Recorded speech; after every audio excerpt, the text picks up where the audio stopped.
Hello সবাইকে, তোমরা সবাই কেমন আছো? আশা করছি খুব ভালো আছো।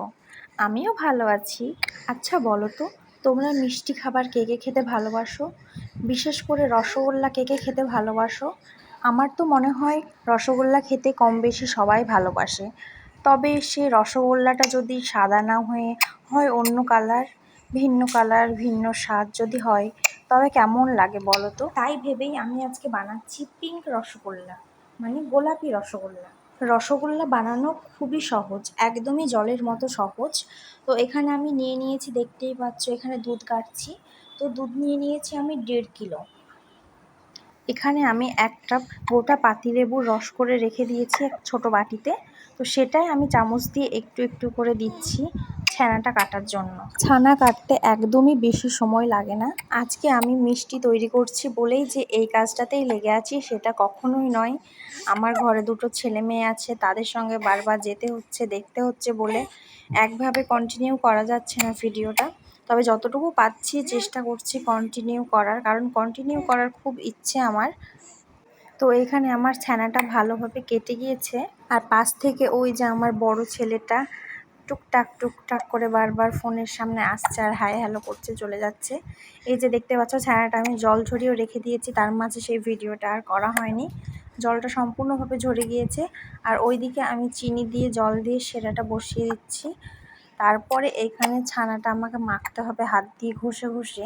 আচ্ছা, আমি তো বললাম পিঙ্ক রসগোল্লা করব, কিন্তু এখানে তো আমি সাদা ছানা কাটালাম, পিঙ্ক কি করে হবে বলো তো? আচ্ছা আমি বলছি, এখানে আমি দুটো ফুড কালার ইউজ করব, 2 ফোঁটা পিঙ্ক ফুড কালার, তবে এটা পিঙ্ক হয়ে যাবে। এই যে দেখতেই পাচ্ছ এখানে পিঙ্ক কালার অ্যাড করে দিয়েছি। এবার হাত দিয়ে ভালো করে ছানাটাকে ঘষবো, ঘষে ঘষে ছানাটাকে একদম মসৃণ করে ফেলতে হবে। আর ছানাটা যখন ঘষা কমপ্লিট হয়ে যাবে তখন প্রচণ্ড নরম হয়ে যাবে ছানাটা। আমার মনে হচ্ছিল যে কালারটা একটু কম হয়েছে, তাই আবারও 2-1 ফোঁটা আমি ফুড কালার ইউজ করলাম। তো যারা চ্যানেলটি নতুন দেখছো তারা অবশ্যই চ্যানেলটিকে সাবস্ক্রাইব করে দিও এবং একটা কমেন্ট করে দিও। আর সবাইকে পাশে থাকার অনুরোধ রইল। আমি ছানার ডো তৈরি করে নিয়েছি, ছানার ডো আমার রেডি। এবার আমি ছানার ডো থেকে লেচি কাটার মতো করে লেচি কেটে নিচ্ছি মিষ্টির জন্য, যে কোন সাইজের মিষ্টি হবে। তাই বলে মিষ্টিগুলো খুব বড় সাইজ করিনি, ছোট ছোটোই সাইজ করেছি, যেহেতু বাড়ির বড় হোক ছোট হোক আমরাই খাবো, সেটা বললে তো কোনো অসুবিধা নেই। ছানাগুলোকে আমি মিষ্টির আকার দেবো। কেমন আছে আল্লাহ, আমি খুব ভালো আছি।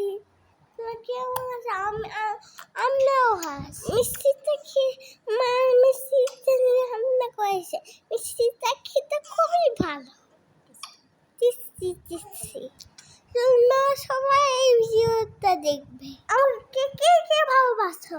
আমার ছোট্ট বোন আছে, ওর নাম জেই। সবাই ভালো থাকবেন, tata, I love you mummy. মিষ্টির আকার দিয়ে নিয়েছি, এবার মিষ্টিগুলো সেরাতে দেওয়া বাকি আছে, তো সেটাও আমি দিয়ে নিলাম।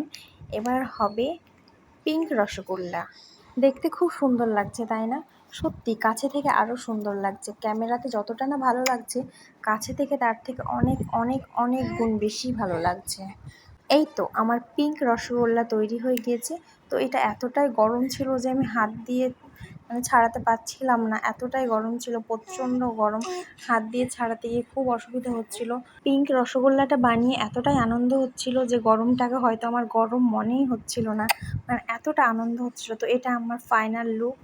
মিষ্টিগুলো কতটা সুন্দর লাগছে, কতটা সুন্দর লাগছে দেখেই বোঝা যাচ্ছে, একদম পিঙ্ক পিঙ্ক, পিঙ্ক লাভার।